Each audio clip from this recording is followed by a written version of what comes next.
Hello बच्चों, आज हम कक्षा 10 विज्ञान के पहले अध्याय को प्रारंभ करने वाले हैं। जैसा कि मैंने आपको बताया था कि अब हम क्या करते हैं, अपना सिलेबस प्रारंभ करते हैं। इसमें जो हम आज प्रारंभ करने वाले हैं अध्याय 1 रासायनिक अभिक्रियाएं एवं समीकरण। तो रासायनिक अभिक्रियाएं क्या होती हैं, रासायनिक समीकरण क्या होते हैं, रासायनिक अभिक्रियाओं के प्रकार, इसमें हम बहुत सारे आपको टॉपिक क्या करेंगे, धीरे धीरे डिस्कस आपसे करते जाएंगे। तो सबसे पहले देखते हैं हम रासायनिक अभिक्रिया। तो इसमें आप देखिए कि यहां से आप बुक रखिए साथ में, यहां से पढ़ना प्रारंभ कीजिए। क्या दिया है कि आपने अपने दैनिक जीवन में निम्नलिखित परिस्थितियों पर ध्यान दीजिए और विचार कीजिए क्या होता है। सबसे पहले आपने देखा होगा कि गर्मियों में कमरे के ताप पर दूध को खुला छोड़ दिया जाता है। जैसे हमने देखा हो कभी गर्मियों में हम क्या करते हैं, दूध को खुला छोड़ देते हैं। ऐसे ही जब गर्मी ज्यादा होती है तो क्या होता है, दूध खराब हो जाता है, यानी क्या होगा, दूध खट्टा हो जाएगा। ठीक है। दूसरा हमने देखा लोहे का तवा भी जिस पर रोटी बनाते हैं हम, तवा तसला कील को आर्द्र वायुमंडल में, आर्द्र का मतलब होता है नमी वाला। जैसे अभी बरसात का मौसम है तो अभी बाहर क्या है, वायु कैसी है, नम है थोड़ी, तो उसमें हम खुला छोड़ दिया जाता है। क्या देखा हमने कि जब हम लोहे की कोई भी वस्तु होती है उसे हम बाहर अगर खुला छोड़ दें तो उस पर क्या होता है, उसका कलर थोड़ा सा चेंज हो जाता है। कलर कैसा होता है, भूरा टाइप का। क्यों हो जाता है कि उस पर क्या होती है, जंग लग जाती है, जंग लग जाती है। ठीक है। अंगूर का किण्वन, अंगूर का किण्वन मतलब फर्मेंटेशन। इसमें जब अंगूर के किण्वन से क्या होता है, एल्कोहल बनाया जाता है। ठीक है। एक आपने देखा होगा भोजन को पकाया, जब हम भोजन को क्या करते हैं, पकाते हैं, तो उसमें भी क्या होता है, एक रासायनिक परिवर्तन होता है। हमारे शरीर में भोजन को पचा लेता है। हमारा शरीर क्या करता है, भोजन को, जैसे हमने खाना खाया और भोजन को पचा लेता है हमारा शरीर, ये भी क्या होता है, एक रासायनिक परिवर्तन होता है।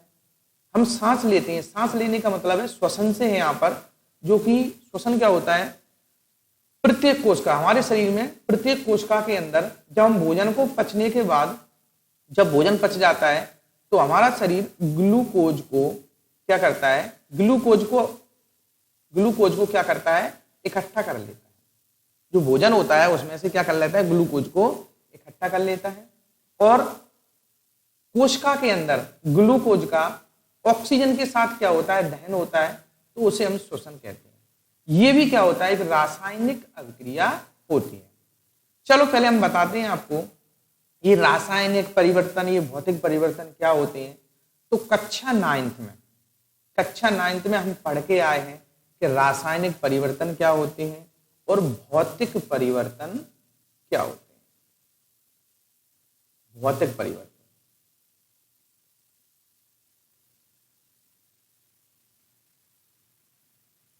और रासायनिक परिवर्तन, दो टाइप के परिवर्तन हम कक्षा 9th में पढ़ चुके हैं। अभी हम आपको थोड़ा थोड़ा शॉर्ट में बता देते हैं। देखो भौतिक परिवर्तन क्या होते हैं, भौतिक परिवर्तन में कि जैसे कोई भी चेंज हो रहा है, जैसे हम आपको बताते हैं कि हमने क्या लिया, पानी लिया, जल लिया, प्लस हमने क्या लिया, इसी में हमने नींबू लिया, इसमें पानी में नींबू मिलाया, ठीक है, प्लस हमने इसमें चीनी डाली, तो क्या बन गया, शरबत बन गया हमारा। क्या बन गया, शरबत। अब देखना आप, जब जो भौतिक परिवर्तन होते हैं तो इसमें क्या होगा, पानी है, इसमें आपको जब पानी में नींबू डाला तो थोड़ा थोड़ा खट्टापन आ गया। ठीक है। दूसरा चीनी है, चीनी को डाला तो थोड़ा मिठास भी आ गई। तो मतलब भौतिक परिवर्तन होते हैं तो जितने पदार्थ हम मिक्स कर रहे हैं, जितने पदार्थ परिवर्तन में भाग ले रहे हैं, उनका सभी पर क्या होता है, थोड़ा थोड़ा असर होता है। मतलब उनका स्वाद, अब जो शरबत है, शरबत में आपको तीनों चीजों का स्वाद मिलेगा, पानी का भी, नींबू का भी और चीनी का भी। तो ऐसे परिवर्तन क्या होते हैं भौतिक परिवर्तन होते हैं। अब जैसे हमने देखा कि गर्मियों में दूध क्या हुआ, खट्टा हो गया। अब भाई दूध का स्वाद तो पहले बिल्कुल अलग था, मीठा टाइप का, लेकिन जैसे ही परिवर्तन हुआ तो क्या हुआ, एकदम खट्टा हो गया, मतलब बिल्कुल चेंज हो गया है, मतलब अपना प्रारंभिक रूप बिल्कुल भी नहीं रहा है। तो ऐसे परिवर्तन को हम क्या कहते हैं, बहुत रासायनिक परिवर्तन कहते हैं। रासायनिक परिवर्तन में क्या होता है, अलग गुण धर्म वाला पदार्थ बनता है, अलग गुण धर्म वाला, और भौतिक परिवर्तन में उनके गुण मिलते जुलते रहते हैं। ये होता है भौतिक परिवर्तन। जैसे एक और बताएं भौतिक परिवर्तन का हम आपको, और दूसरी बात एक क्या कि भौतिक परिवर्तन अगर जहां पर होता है तो हम सामान्य भौतिक विधियों द्वारा उन पदार्थों को हम प्राप्त कर सकते हैं। रासायनिक परिवर्तन में हम एक बार अगर परिवर्तन हो गया तो हम चेंज नहीं कर सकते। जैसे आपको एक बहुत अच्छा एग्जाम्पल देते हैं इसका, कि आपने जब आपके घर में शादी ब्याह या कोई भी कार्य होता है तो हम क्या कहते हैं, चाशनी बनती है हमारे घर में। क्या बनती है, चाशनी। ठीक है, सभी ने देखा होगा, पानी में हम चीनी को डाल के फिर उसको पकाते हैं तो चाशनी बनती है। जब शादी ब्याह हमारे यहाँ, जैसे हमारा काम फ्री हो गया हम शादी ब्याह से, फिर हमारे घर में चाशनी बच जाती है, कुछ गुलाब जामुन वगैरह जो डालते हैं या व्हाइट जो रसगुल्ले होते हैं उनमें चाशनी बच जाती है। तो फिर हमारा हलवाई क्या करता है, उस चाशनी से दोबारा चीनी बना देता है। देखा होगा आपने, क्या बना देता है, चीनी। तो देखो ये जो लौट के हमने क्या किया, हमने इसको हमने क्रिस्टलीकरण द्वारा, एक विधि होती है, उससे हमने चाशनी से क्या कर लिया, चीनी को दोबारा प्राप्त कर लिया। कैसे कि हमने चीनी को क्या किया, फिर हमने उसमें कढ़ाई में रख के उसको आग जलाई उसके नीचे और उसको क्या कर दिया, गर्म करना स्टार्ट किया। जो चाशनी के अंदर जो पानी था वो वाष्प बन के उड़ गया और उसमें क्या रह गई, ओनली चीनी। तो हमने इसको क्या किया, मतलब सामान्य भौतिक विधि द्वारा हमने इसको परिवर्तन कर लिया। लौट के चाशनी से हमने क्या बना ली है, चाशनी से हमने चीनी बना ली, और चीनी से और पानी से हम क्या बना सकते हैं, चाशनी बना सकते हैं। तो ये अभिक्रियाएं दोनों साइड हो जाती हैं, मतलब चाशनी से हमने चीनी भी बना ली और चीनी और पानी से हमने क्या बनाते हैं, चाशनी बनाते हैं। तो ऐसे परिवर्तन जिसमें हम चेंज कर लेते हैं उन्हें कहते हैं भौतिक परिवर्तन। और इनके गुणधर्म, देखो चीनी पहले मीठी थी, चाशनी भी मीठी है, ठीक है ना। तो इनमें क्या होता है, इनके गुणों में गुण होते हैं। जैसे चीनी से हमने चाशनी बनाई तो इनके गुणों में परिवर्तन नहीं हुआ, क्योंकि चीनी भी मीठी है और चाशनी भी मीठी है। अब एक एग्जांपल हम आपको देते हैं किसका, इसी का रासायनिक परिवर्तन का। जैसे हमने गर्मियों में क्या कर लिया, गर्मियों में छोड़ो, जनरली हमने क्या कर लिया, दूध से हमने दही बना दिया। हमने उसमें क्या डाला, कुछ डालते हैं उसमें जिसे जान बोलते हैं अपन, वो डाला और दूध से क्या बना लिया, हमने दही बना लिया। अब ये बताइए, दूध से क्या बनाया हमने, दही, दही बनाया। दूध से तो हमने दही बना लिया। अब ऐसा कोई तरीका बताइए कि दही से दूध बन जाए, बता सकता है कोई ऐसा तरीका कि हम आज तो हमारे घर में दही ज्यादा हो गया, अब दूध नहीं आया तो हम ऐसा करते हैं दही से दूध बना लेते हैं, आराम से दूध खाएंगे। ऐसा हो सकता है क्या, नहीं हो सकता ना। तो हम कह सकते हैं कि ये परिवर्तन हुए हैं, वो हुए हैं रासायनिक परिवर्तन। कौन से, रासायनिक परिवर्तन हमारे हुए। अब समझ में आ गया हो आपका कि भौतिक परिवर्तन क्या होते हैं और रासायनिक परिवर्तन क्या होते हैं। एक और अच्छा उदाहरण दें आपको भौतिक परिवर्तन का, कि आपने पानी लिया, जल पानी लिया, इसको हमने रख दिया फ्रिज में, तो क्या बन गया हमारा बर्फ, बराबर। पानी का भी फॉर्मूला H2O होता है, बर्फ का भी H2O होता है। अब देखो पानी से हमने क्या कर दिया, फ्रिज में रख दिया, बर्फ बन गया। अब हम क्या बर्फ से हम पानी बना सकते हैं, बिल्कुल बना सकते हैं। उसको थोड़ा गर्म कर दो, बर्फ से पानी बन जाएगा। तो ऐसे परिवर्तन होते हैं, वो क्या होते हैं, भौतिक परिवर्तन। और ऐसे परिवर्तन जिनमें हम क्या करते हैं, एक तो उनके गुण ही चेंज हो जाते हैं। जैसे दूध से हमने दही बनाया, दूध से दही बनाया तो ये दूध मीठा था, ये खट्टा हो गया। ये क्या हुआ, बहुत रासायनिक परिवर्तन हुआ। पानी का स्वाद जैसा होता है लगभग बर्फ का भी वैसा होता है, तो ये क्या हुआ है, भौतिक परिवर्तन हुआ है। ठीक है, तो ये हमने डिस्कस कर लिया कि भौतिक परिवर्तन क्या होते हैं और रासायनिक परिवर्तन क्या होते हैं।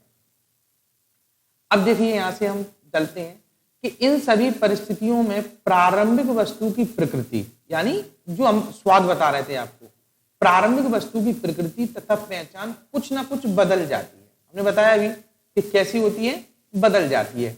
किसमें, जैसे दूध से दही बन गया, बदल गया। पदार्थ के भौतिक तथा रासायनिक परिवर्तन के बारे में हम पिछली कक्षाओं में पढ़ चुके हैं, कक्षा 9 में पढ़ के आए हैं। जब कोई रासायनिक परिवर्तन होता है तो हम कह सकते हैं कि रासायनिक अभिक्रिया हुई है। कोई भी रासायनिक परिवर्तन होगा तो उसमें क्या होती है, रासायनिक अभिक्रिया होती है। आप शायद सोच रहे होंगे कि रासायनिक अभिक्रिया का वास्तविक अर्थ क्या है, हम कैसे जान सकते हैं कि कोई रासायनिक अभिक्रिया हुई है। इन प्रश्नों के उत्तर पाने के लिए हम क्या करते हैं, क्रियाकलाप करते हैं। 2-3 क्रियाकलाप हैं, हम आपको ओनली एक बताते हैं, ये वाला कि क्या होता है। हम क्या करते हैं, सबसे पहले देखिए, इस क्रियाकलाप में शिक्षक के सहयोग की आवश्यकता है। सुरक्षा के लिए छात्र आंखों पर चश्मा पहन ले तो उचित होगा। लगभग 3-4 सेंटीमीटर लंबी क्या होगी, मैग्नीशियम रिबन को रेगमाल से रगड़कर साफ कीजिए। क्या होता है, रिबन का मतलब क्या होता है, फीता होता है। आप कहते हैं ना वहां पर उद्घाटन हुआ, रिबन काटी, तो एक फीता होता है। तो ये जो फीता टाइप का है, ये क्या है, एक मैग्नीशियम धातु का है। किसका, मैग्नीशियम का। मैग्नीशियम धातु का क्या है, फीता टाइप का है। उसे हम क्या कर लेते हैं, सबसे पहले हम क्या करते हैं, अगर ये प्रयोगशाला में रखा हुआ है तो इस पर हम अच्छी तरह क्या करते हैं, रेतमाल होता है ना, रेगमाल बोलते हैं वैसे उसे, रेतमाल से उसको अच्छी तरह घिस लेते हैं, साफ कर लेते हैं। क्योंकि इस पर धूल मिट्टी के कण अगर कुछ लगा हो तो वो क्या होते हैं, साफ हो जाते हैं। फिर हम इसको चिमटे से पकड़ते हैं और इसमें हम क्या करते हैं, जलाते हैं उसे, लाइटर से मान लो या दिया सलाई से, किससे भी। तो जब हम इसको जलाते हैं तो ये तेज लौ के साथ जलती है। कैसी जलती है, तेज लौ के साथ। जैसे हमने दिवालियों पे जो होती है ना फुंजरियां वगैरह, उनको जलाते हैं तो ऐसी उनकी लौ निकलती है। और जलने के बाद उसमें धुआं निकलता है और ये राख बन जाती है, श्वेत चूर्ण बन जाता है। क्या बन जाता है, श्वेत चूर्ण। ठीक है, तो अब हमने क्या किया, मैग्नीशियम रिबन को क्या कर दिया, दहन कर दिया, यानी जला दिया। तो हमें क्या प्राप्त हुआ, एक श्वेत चूर्ण प्राप्त हुआ। अब देखिए, आपने देखा होगा कि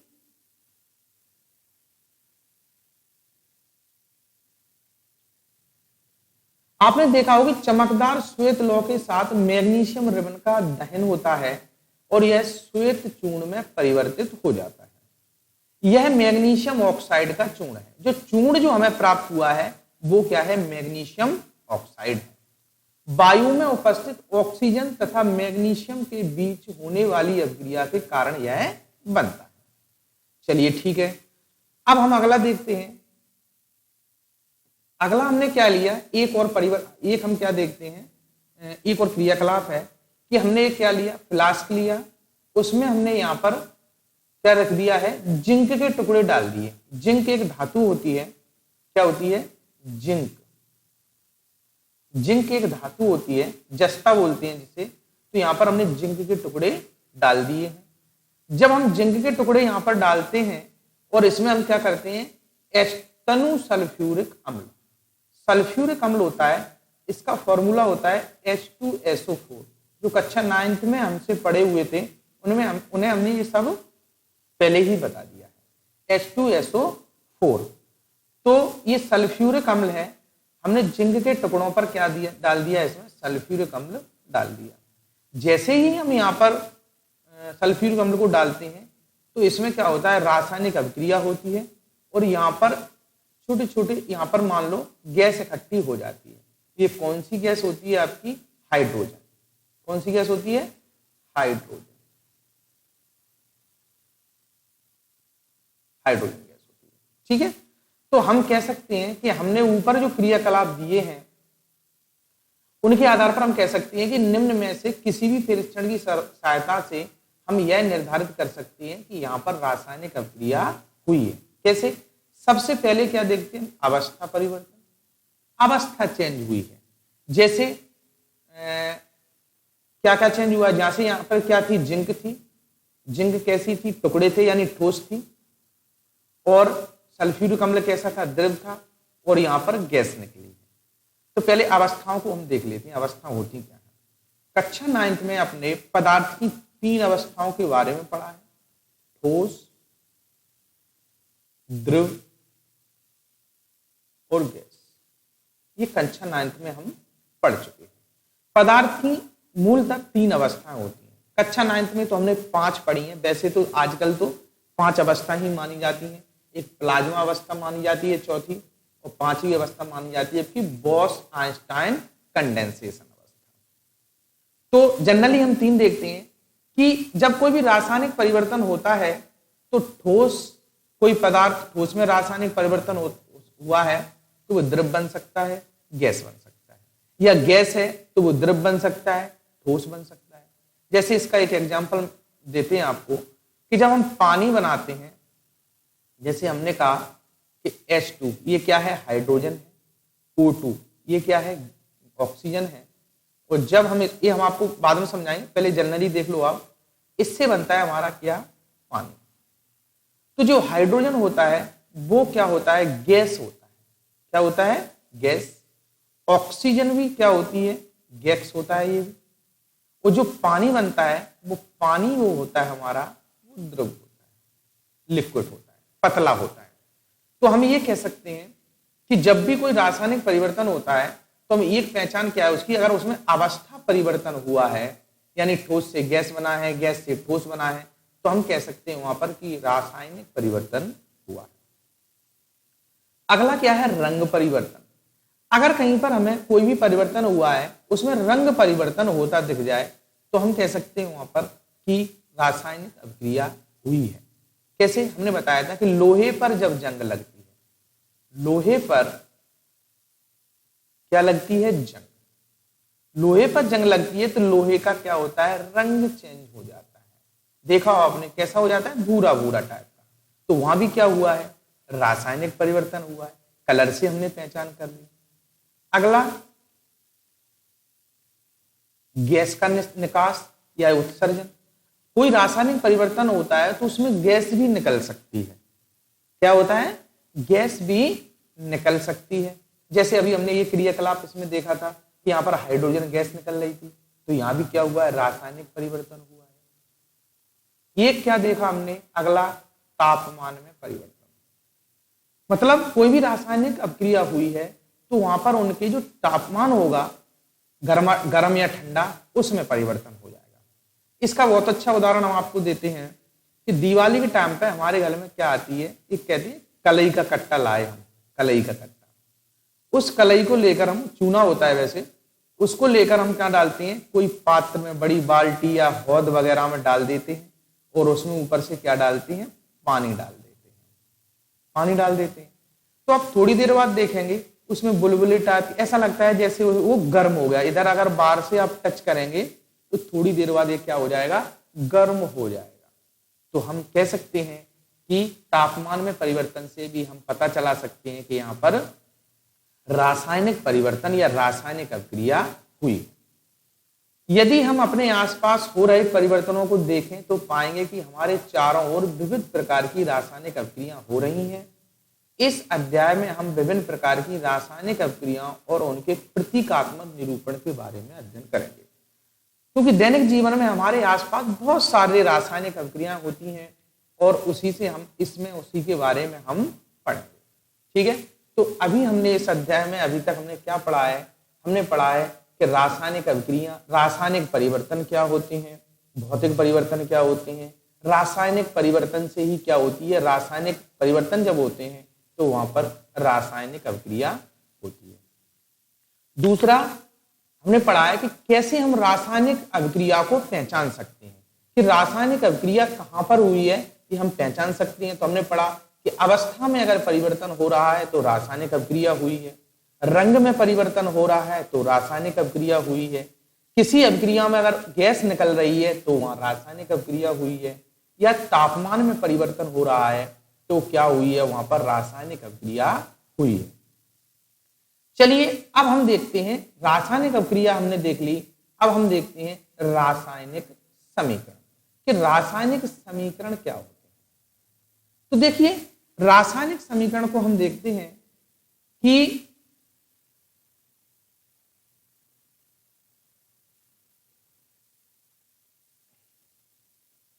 एक मिनट बस,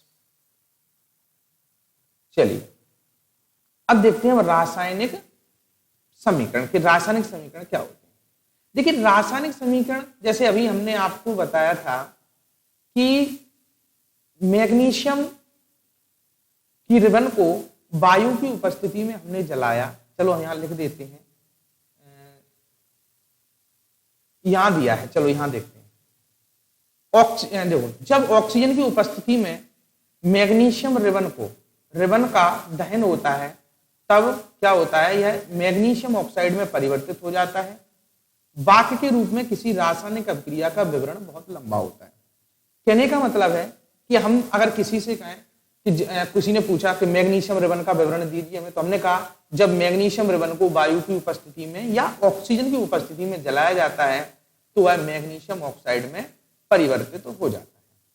तो ये कितना लंबा सेंटेंस हो रहा है, क्या हो रहा है, लंबा, मतलब हम हर जगह बोलेंगे, अगर किसी ने टीचर ने कहा या स्टूडेंट ने कहा तो हम बार बार उसी सेंटेंस को दोहराएं, कितना लंबा हो रहा है। तो रासायनिक समीकरण क्या होता है कि इस लंबे सेंटेंस को हम संक्षिप्त रूप में लिख देते हैं, छोटा करके। जैसे हमने इसी चीज को हमने क्या लिख दिया, देखो यहां दिया है कि मैग्नीशियम प्लस ऑक्सीजन, और ये तीर का निशान हमने लगा दिया यहां पर, ये क्या हुआ, मैग्नीशियम ऑक्साइड। जैसे इस पूरे सेंटेंस को हम इतना लिख सकते हैं सिर्फ क्या, कि मैग्नीशियम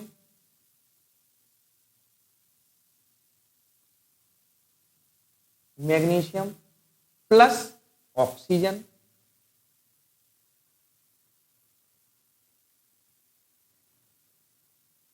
और ये तीर का निशान इधर से इधर की तरफ लगेगा, तो ये क्या बन गया हमारा, मैग्नीशियम ऑक्साइड। ये पूरा एक ही पदार्थ बना है, मैग्नीशियम ऑक्साइड। ठीक है, तो ये क्या हो गया, हमारा रासायनिक समीकरण हो गया है। क्या हो गया है, रासायनिक समीकरण, क्योंकि हमने इतनी सारी लैंग्वेज को छोटा सा रूप करके लिख दिया है। अब देखिए लिखना कैसे है, सबसे पहले क्या करते हैं हम, लिखना कैसे है कि ये होता है आपका LHS, लेफ्ट हैंड साइड, आपने मैथ में देखा होगा लेफ्ट हैंड साइड, और ये क्या होता है RHS, राइट हैंड साइड। तीर का निशान कहां लगेगा, बीच में, ये बीच में। जो पदार्थ अभिक्रिया में भाग ले रहे हैं, जो यहां पर रासायनिक अभिक्रिया हुई है उसमें कौन कौन से पदार्थों ने भाग लिया है, मैग्नीशियम और क्या लिया है, ऑक्सीजन। दो पदार्थों ने भाग लिया है तो हमने क्या कर दिया, इनको दोनों को बीच में दोनों को प्लस करके जोड़ दिया है। अब जो पदार्थ अभिक्रिया में भाग लेते हैं उन्हें इस तीर के निशान के बाईं तरफ लिखा जाता है, इस साइड लिखा जाता है, LHS में, लेफ्ट हैंड साइड में। अब देखो मैग्नीशियम प्लस ऑक्सीजन है, जो पदार्थ अभिक्रिया में भाग ले रहे हैं उन्हें इधर लिखा जाएगा, जो पदार्थ अभिक्रिया के फलस्वरूप बन रहे हैं उन्हें RHS यानी राइट साइड लिखा जाएगा।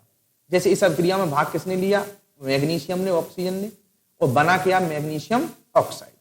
अगर मैग्नीशियम ऑक्साइड के साथ कुछ और भी बनता, मान लो एक कोई पदार्थ और बनता, तो उसे भी हम प्लस करके इधर आगे लिख देते, क्योंकि इस अभिक्रिया में सिर्फ मैग्नीशियम ऑक्साइड अकेला ही बना है।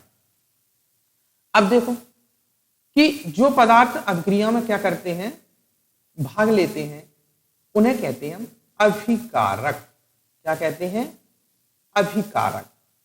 अभिकारक का मतलब हुआ है कि इनने अभिक्रिया में भाग लिया है, क्रिया की है इनने आपस में, यानी रिएक्टेंट, इंग्लिश में बोलते हैं इसे रिएक्टेंट।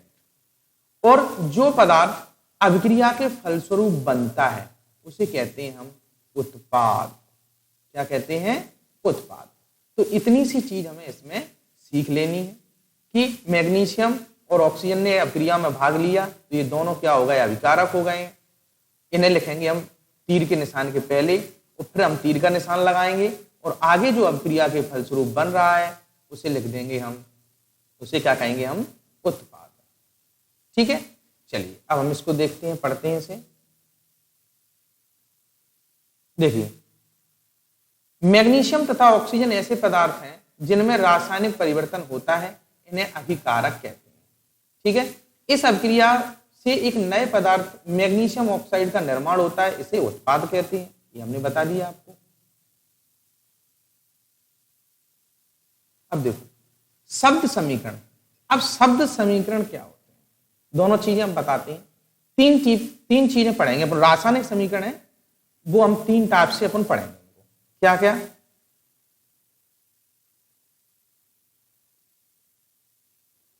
सबसे पहले हम पढ़ेंगे शब्द समीकरण। क्या पढ़ेंगे? शब्द समीकरण। ठीक है, दूसरा पढ़ेंगे हम रासायनिक समीकरण, या इसे हम शॉर्ट में मतलब एक नाम और देते हैं ढांचा समीकरण। ठीक है, ये एक हम कह देते हैं संतुलित रासायनिक समीकरण। संतुलित रासायनिक समीकरण, इन तीनों को हम आपको बताएंगे। देखो शब्द समीकरण क्या हुआ, जो अभी आपने यहां पर लिखा था उस लैंग्वेज को, उस भाषा को, जैसे मैग्नीशियम रिबन जो भाषा थी हमारी, उसे हमने क्या लिख दिया कि यहां पर मैग्नीशियम लिख दिया, मैग्नीशियम प्लस हमने क्या लिख दिया यहां पर, ऑक्सीजन।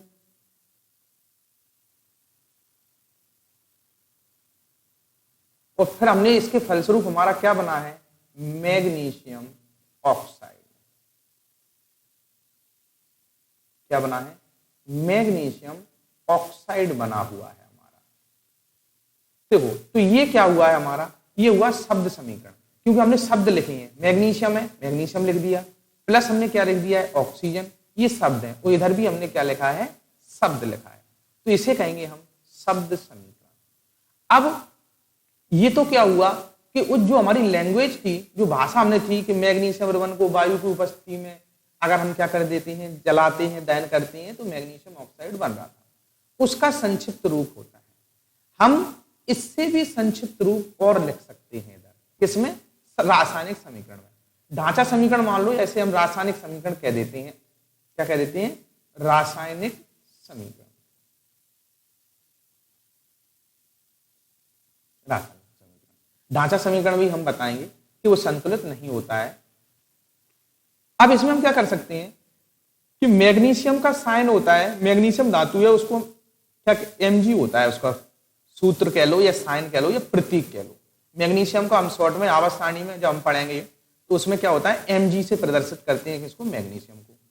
प्लस ऑक्सीजन को हम क्या कहते हैं, O2। ऑक्सीजन का जो अणु है उसे हम O2 कहते हैं। और जब बनता है तो क्या बनता है, मैग्नीशियम ऑक्साइड बनता है MgO। तो हमने कुछ नहीं किया, यहां पर शब्द समीकरण से हमने क्या कर दिया, उनके प्रतीकों के रूप में लिख दिया। तो क्या बन गया यहां पर, मैग्नीशियम प्लस ऑक्सीजन, ये बन गया मैग्नीशियम ऑक्साइड। अब एक पढ़ेंगे हम इससे आगे, संतुलित रासायनिक समीकरण, या रासायनिक समीकरण को संतुलित कैसे करते हैं। तो देखो कक्षा 9th में एक चीज पढ़ी हमने, द्रव्यमान संरक्षण का नियम। उसमें क्या होता है कि हम इसको संतुलित करते हैं। क्या करते हैं, संतुलित करते हैं रासायनिक समीकरण को। जैसे देखो यहाँ Mg1 है, Mg1 है, यहाँ ऑक्सीजन 2 है और यहाँ पर ऑक्सीजन 1 है। तो कहीं ना कहीं डिफरेंट हो रहा है। अगर यहाँ भी ऑक्सीजन 2 होती तो ये क्या हो जाता, संतुलित रासायनिक समीकरण हो जाता। जैसे हम क्या करें, यहां पर अगर हम 2 लगा देते हैं, यहां पर 2, तो यहां पर इसका मतलब हो गया कि Mg भी हमारी 2 हो गई हैं। Mg भी क्या हो गई हैं, 2, यहाँ 2 लिख दिया हमने, 2। तो Mg भी 2 हो गई हैं, ऑक्सीजन भी 2 हो गई हैं। लेकिन यहाँ ऑक्सीजन 2 है, तो ऑक्सीजन तो सही संतुलित हो रहा है कि 2 यहाँ पर है, 2 यहाँ पर है, लेकिन Mg का गड़बड़ हो गया। तो हम भी एक और करते हैं कि यहाँ भी हम 2 लगा देते हैं। अब ये क्या बन गया हमारा संतुलित रासायनिक समीकरण, ये हमारा बन गया है। इसके बारे में पूरा विस्तार से हम आगे पढ़ेंगे, पहले इतना देख लो, आपको इतना समझ में आया है कि शब्द समीकरण क्या होता है और रासायनिक समीकरण क्या होता है। चलो इसको हम पढ़ लेते हैं। देखिए, शब्द समीकरण में अभिकारकों के उत्पाद में परिवर्तन को उनके मध्य एक तीर का निशान लगाकर दर्शाया जाता है। अभी बताया हमने आपको, अभिकारकों के बीच प्लस का निशान लगाते हैं और उन्हें बाईं ओर लिखते हैं, लेफ्ट हैंड साइड। इसी प्रकार उत्पादों के बीच भी प्लस का निशान लगाते हैं, उन्हें राइट हैंड साइड लिखते हैं। तीर का सिरा उत्पाद की ओर होता है, यह अभिक्रिया होने की दिशा को दर्शाता है। मतलब तीर का सिरा ऐसा होना चाहिए, क्या Mg प्लस O2, क्या होगा यहां पर MgO, ये होगा यहां पर। तो तीर का निशान इधर से इधर होगा, मतलब इनका परिवर्तन हुआ और बना क्या है, ये बना, यहां पर लिखा हुआ है Mg, ये आपको दिया गया है। अब देखो रासायनिक समीकरण का लिखना, ये थोड़ा सा हम आपको बता देते हैं, बता तो चुके हैं पहले, पढ़ के बता देते हैं कि क्या रासायनिक समीकरण निरूपण की इससे भी संक्षिप्त विधि है, मतलब शब्द समीकरण से भी संक्षिप्त है। तो हमने भी देखा है कि हम इसके साइन के रूप में लिख देते हैं, प्रतीकों के रूप में, तो और ज्यादा संक्षिप्त हो जाता है, शॉर्ट हो जाता है। शब्दों की जगह रासायनिक सूत्र का उपयोग करके रासायनिक समीकरण को अधिक संक्षिप्त तथा उपयोगी बनाया जा सकता है। रासायनिक समीकरण किसी रासायनिक अभिक्रिया को दर्शाता है। यदि आप मैग्नीशियम ऑक्सीजन तथा मैग्नीशियम ऑक्साइड के सूत्रों का स्मरण करें तो उपरोक्त शब्द समीकरण इस प्रकार लिखा जा सकता है, जो हमने बता दिया आपको कि Mg प्लस O2, बीच में निशान लगाया MgO। तीर के निशान बाईं ओर और दाईं ओर के तत्वों के परमाणुओं की गिनती कर उनकी तुलना करते हैं। तो इधर भी परमाणु गिनने हैं, कितने हैं, इधर भी गिनने हैं। क्या दोनों ओर तत्वों के परमाणुओं की संख्या समान है? यदि है तो समीकरण संतुलित है, और यदि नहीं है तो समीकरण असंतुलित है, क्योंकि समीकरण के दोनों ओर का द्रव्यमान बराबर नहीं है। किसी अभिक्रिया का ऐसा समीकरण ढांचा समीकरण कहलाता है। हमने बताया था आपकी कि वो समीकरण क्या हो, संतुलित ना हो, तो वो क्या होता है, ढांचा समीकरण होता है।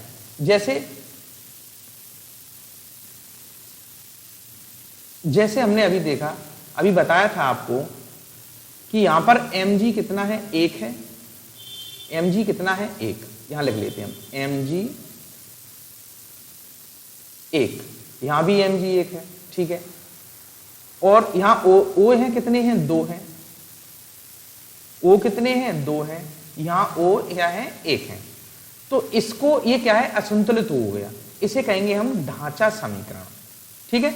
अब अगर हमें इसको संतुलित करना होगा तो हमें ये आगे हम विधि देखेंगे, संतुलित रासायनिक समीकरण का महत्व, और मतलब हम इसकी विधियां देखेंगे, हम रासायनिक समीकरण को संतुलित कैसे करते हैं।